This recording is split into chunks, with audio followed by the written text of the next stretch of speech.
This video, what I'm gonna do is I'm going to prime my canvas. This is a piece of linen that I used for this canvas. It has its wooden stretcher bars behind it, and I used linen, and I prepared it with the traditional method of rabbit skin glue. And I have another video where I show you guys how to do that. It's you heat it up, the rabbits, you soak it, you heat it up, you apply it. So that glue is to protect the cloth from the oil ground that I'm going to apply to.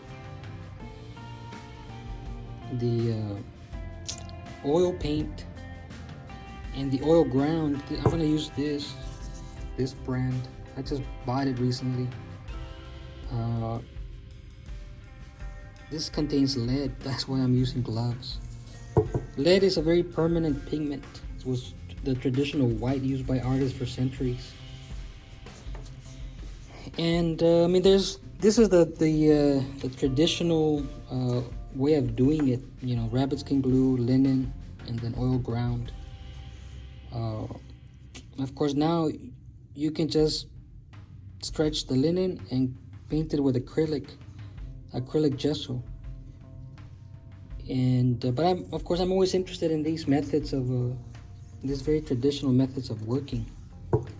So I wanted to try this out, and I did not want to mix. I didn't want to mix oil paint based with lead. So I will do another video where I make an oil ground using titanium white.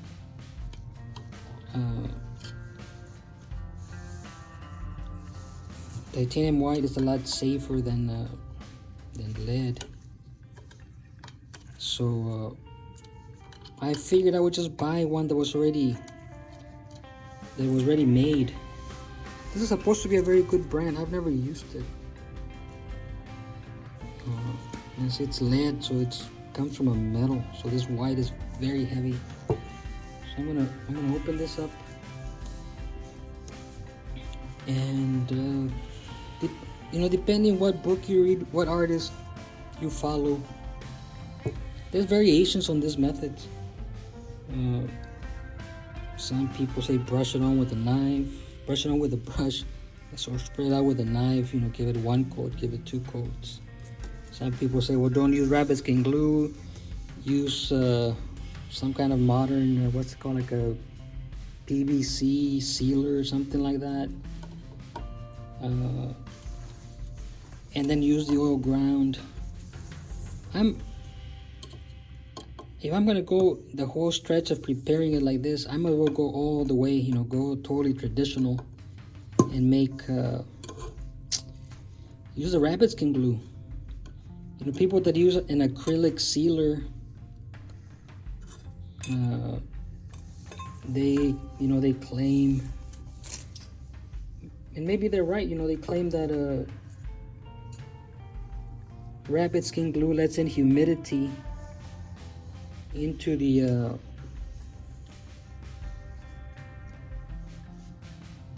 linen, and that might damage the painting. But I asked myself, well, that is what artists have used for centuries, and you look at those Rembrandts or any painting from the 1600s, 1500s, they were using rabbit skin glue. So they're not in perfect condition. Some are in perfect condition, but it is. I don't think there's anything wrong with using rabbit skin glue, even though we have modern acrylics.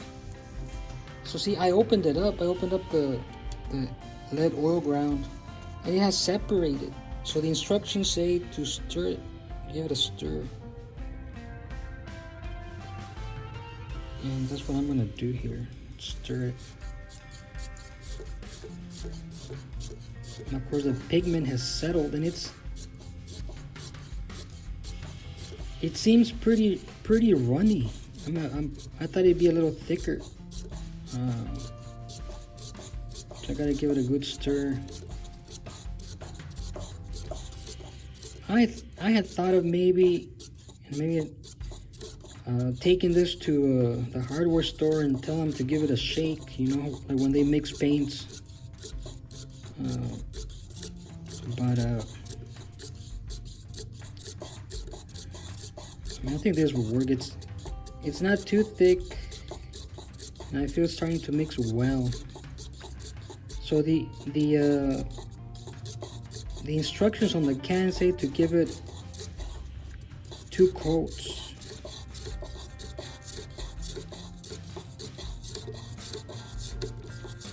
And I'm gonna start off with this small one here, this small canvas,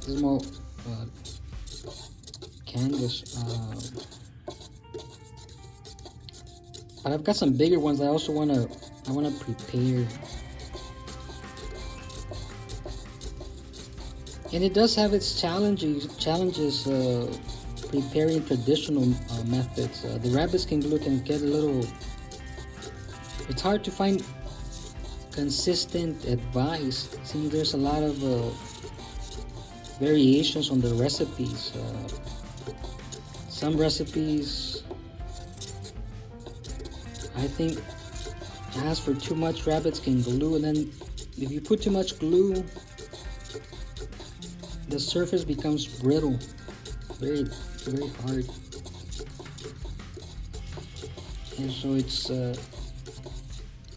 I'll give you on that other video where I'll post the recipe that I use. So it's pretty runny. I thought it'd be thicker. And what I did also is to really go the whole way. Like I used these copper nails. Copper tacks, which is a traditional way of stretching. I became frustrated with using staples because sometimes the staple gun, even if you have a good quality, when I have a good one, and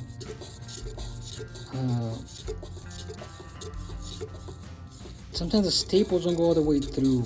If the wood of the canvas of the stretcher bars is too hard, it won't go in all the way. And if the linen is too thick, so then you also have to hammer them. And I eventually just decided and I think this works better, and it looks nicer though.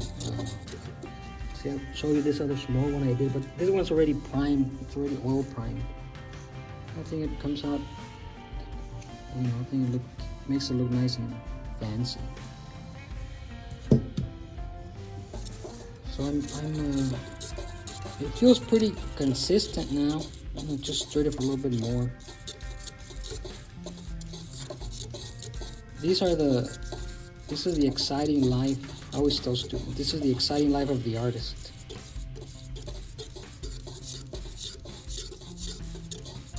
Mixing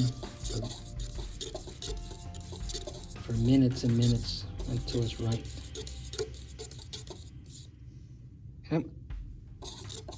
I'm going to spread it with my knife, with this knife here.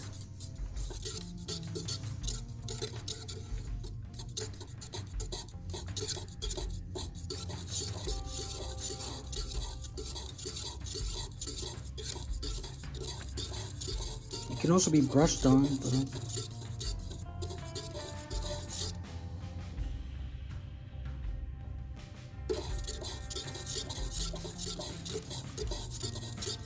well, I have several different size canvases, so I'll try different methods, see what the difference is. I think for this I'll use the palette knife to spread it. So instructions say mix thoroughly. See, drinkable yogurt. I keep telling my students, whenever you're mixing paint, a good reference for anything is anything as a reference in regards to consistency is drinkable yogurt. And I think that is what this looks like. Well, I'm almost ready here. It feels pretty consistent, the drag on the palette knife in here. I just want to make sure that it's done correctly.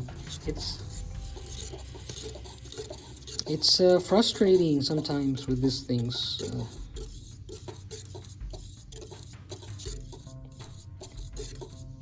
I tried a different linen. As you can tell, this is like a heavier texture linen. I always prefer heavier texture linens. But I priming it with the rapid skin glue.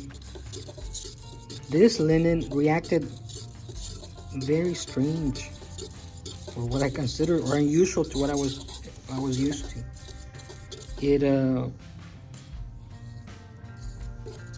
It got really it seemed like when it dried, it was not flat, but it slowly, over several days, it evened out. In my previous experiences with rapid skin glue and preparing the linen, it looked pretty good, from the start. But this linen, of course, everything is the weave and the thickness was different, so that had a something to do with it. So okay, I'm gonna start to prime this.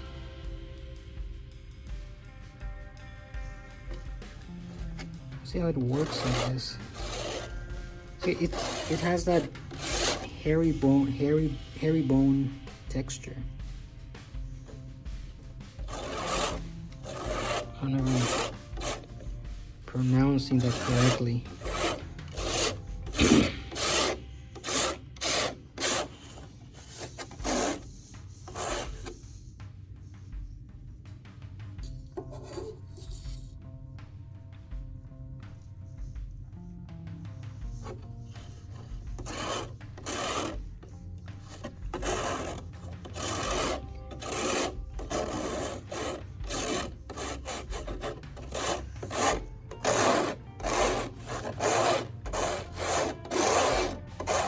It is, it seems very runny, and I've mixed it pretty well.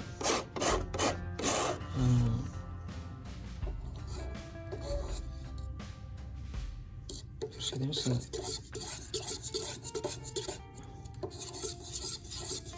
that was a clump of white at the bottom. It's a pure pigment, so I guess I haven't done it as good as I should have.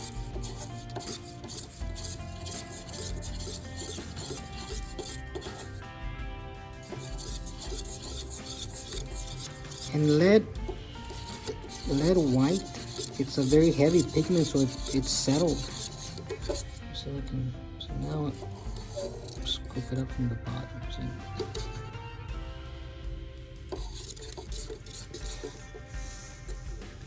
So move it. See, and I prepared here with paper that I can throw away because it'll contain lead. It'll be tainted with lead. So I'm trying doing this. I'm starting to think maybe a brush will be better. So I'm gonna do this. I'm going to push it in with my palette knife, and then I'll scrub it with a brush.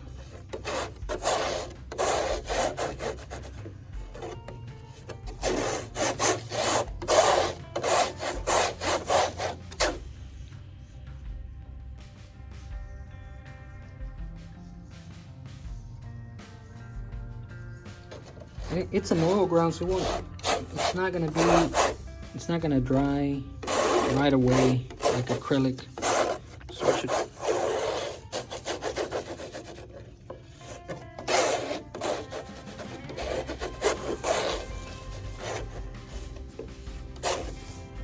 It has an unusually pleasant odor to it.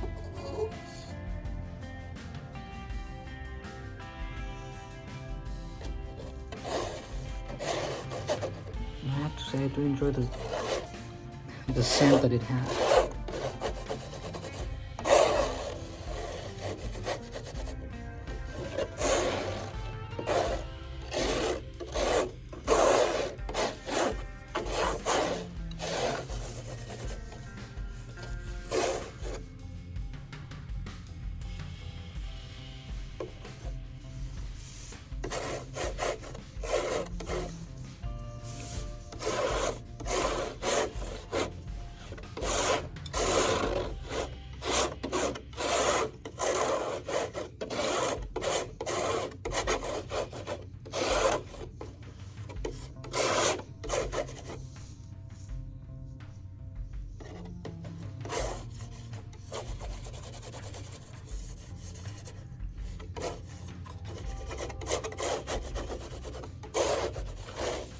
Also, I think it's better to do this with a palette knife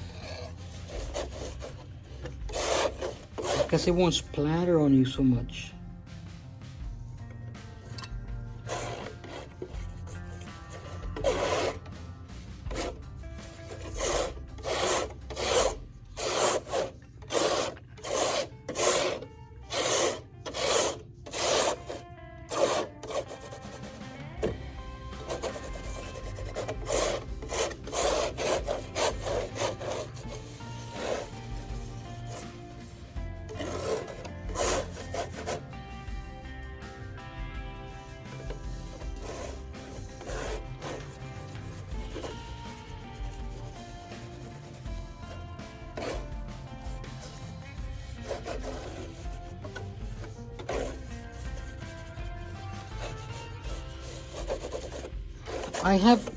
I've let the rapid skin glue dry for about a month.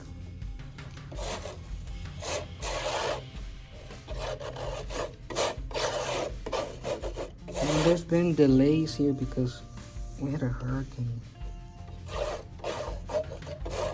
I couldn't get into the building here. I didn't want to do this at home because of children, and you don't want children exposed to lead.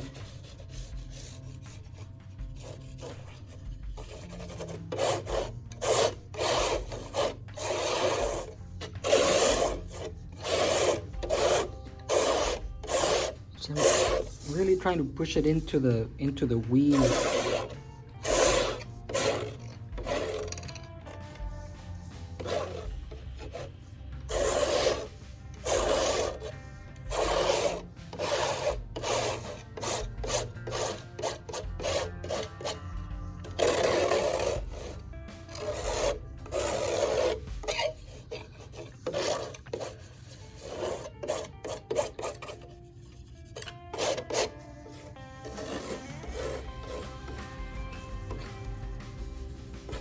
And but I'm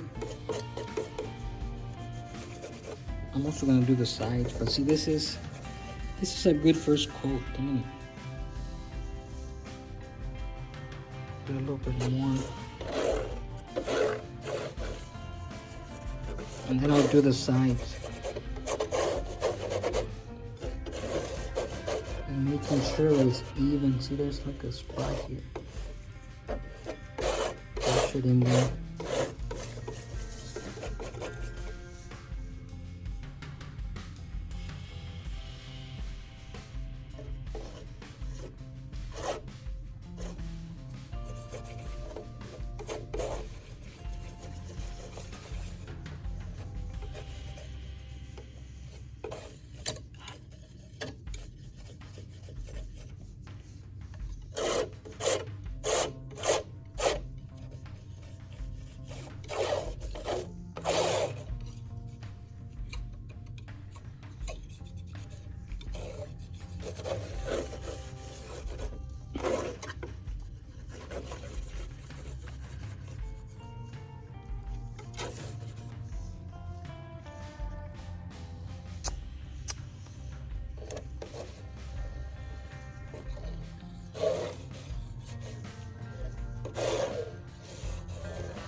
So there, maybe a little bit more here.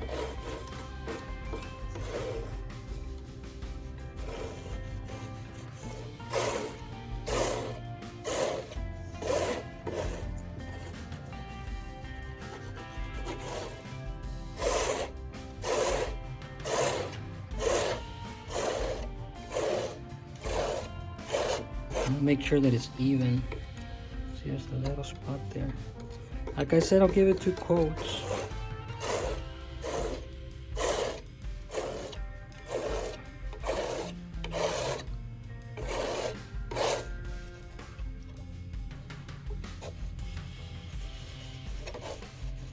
This is I think what's good about preparing your own surfaces. You become familiar from the stretching, the applying of the rapid skin glue. You become familiar with every inch, every square inch, every square centimeter, millimeter, I guess, of the entire surface. You say, well, there's a little bump there. There's a thicker weave on that area. You become very, very familiar with the entire surface. And then when you paint on it, of course, it even increases that knowledge of the whole surface that you're creating a painting in.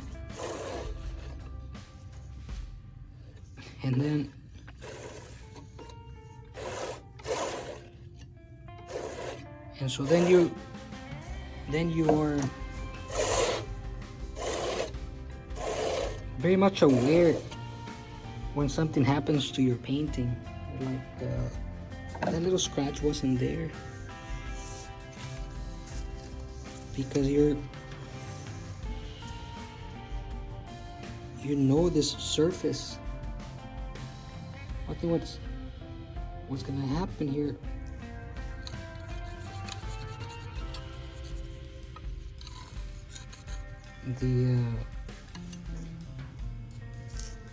what's gonna happen, I'm gonna end up covering the copper tacks.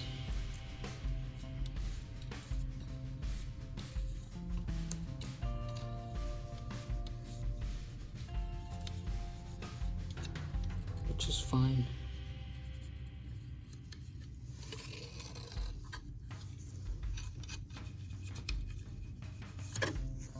Oops, I'll go back and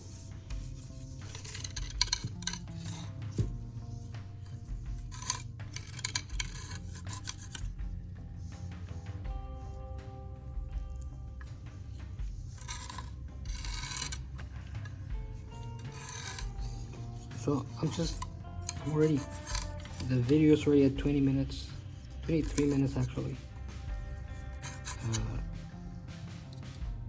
So I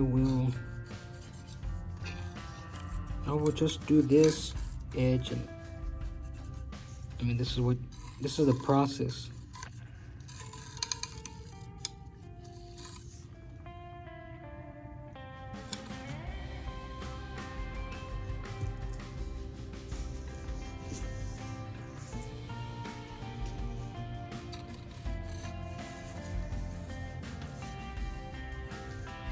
And I'll show you the back of this. Now, when you apply the rapid skin glue, it soaks, because you soak the rapid skin glue in water. And when you melt it, heat it up, it becomes it becomes a fluid. And so when you apply it to the linen, to the cloth, it saturates it. It saturates all the fibers. And that way protects it from the corrosive qualities of oil paint, not the oil ground, if it is that you're using an oil ground. Well, I mean, there's no point in using rapid skin glue if you're going to use acrylic gesso on it.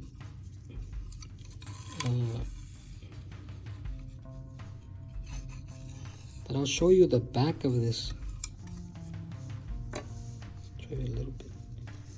You see, some of that white has gone through the fibers. because it's a very thick weave. And if this wasn't prepared properly with the rabbit skin glue, you would have a lot of staining, oily stains. But see, that's not happening because it's prepared.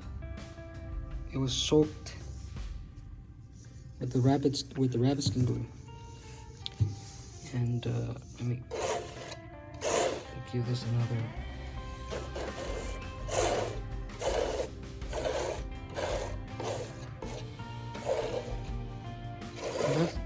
That's how you prepare your surface.